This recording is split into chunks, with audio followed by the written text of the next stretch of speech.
श्रीमद् भगवद गीता अथाह ज्ञान का भंडार है, जिसमें भगवान श्री कृष्ण अर्जुन को उपदेश देते हैं। और यहाँ इस वीडियो में हम ध्यान के विषय में पढ़ेंगे, ध्यान के उपायों के विषय में देखेंगे कि हम अपने जीवन में कैसे ध्यान करें, कैसे ध्यान के उपायों को सिद्ध करें। उसके लिए हम यहाँ पे कुछ श्लोकों का पठन पाठन करेंगे। प्रारंभ करते हैं। ओम। कृष्ण कहते हैं, योगी युंजीत सतत मात्मानं रहसि स्थितः एकाकी यच्चितात्मा निराशीर परिग्रह।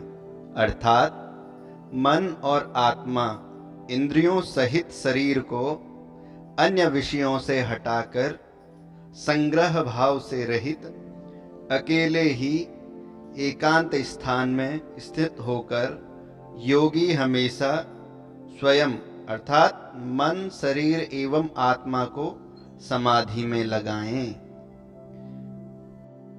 वहीं दूसरे में कहते हैं, शुचौ देशे प्रतिष्ठाप्य स्थिरमानसमात्मनः नात्युच्छित्तं नाति नीचम चैलाजिन कुशोत्तरम।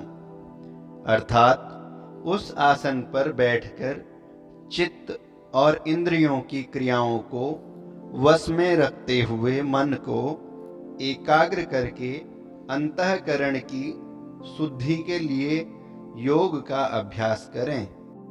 अन्य श्लोक में कहते हैं, तत्रैकाग्रम मनः कृत्वा यत चित्तेन्द्रियः क्रियः उपविश्यासने युञ्ज्या द्योगमात्म विशुद्धये।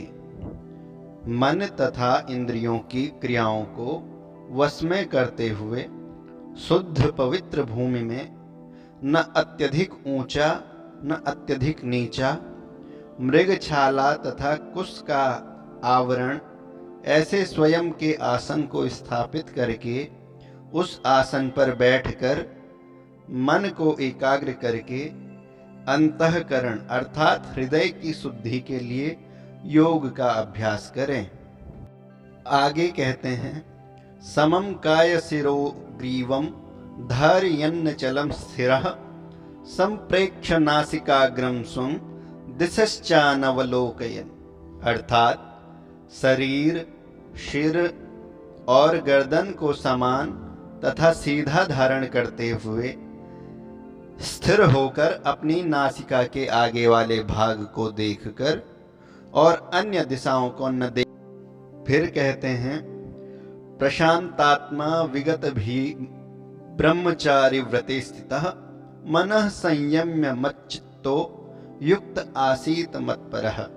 अर्थात अविचलित शांत अंतःकरण अर्थात मन वाला, भय से रहित ब्रह्मचारी के व्रत में स्थित होकर मन को नियंत्रित करके मुझ में अर्थात कृष्ण में मन को लगाने वाला, मुझ में आसक्त होकर स्थित बैठें अर्थात स्थित होवें। आगे कहते हैं, युञ्जन्नेवं सदात्मानं योगी नियतमानसः शांतिम निर्वाण परमां मत्संस्थामधिगच्छति। अर्थात इस प्रकार से संयमित किए हुए मन वाला योगी हमेशा स्वयं अर्थात शरीर, मन तथा आत्मा को मुझ परम मोक्ष स्वरूप परमेश्वर में लगाते हुए मुझ में स्थित परमानंद शांति को प्राप्त करता है।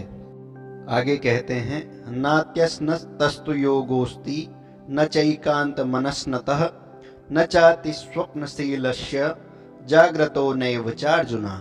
अर्थात हे अर्जुन, न तो अधिक भोजन खाने वाले का योग सिद्ध होता है और न बिल्कुल भोजन त्याग करने वाले का, और न ही अत्यधिक शयन करने वाले का, और न हमेशा जागते हुए का ही योग सिद्ध होता है।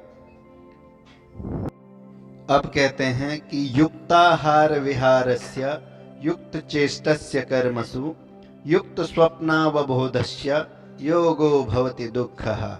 अर्थात नियमित आहार विहार आमोद प्रमोद करने वाले का, धार्मिक कार्यों में यथा समय इच्छा रखने वाले का, समयानुसार निद्रा तथा जागरण करने वाले का योग अभ्यास दुखों का नाश करने वाला होता है।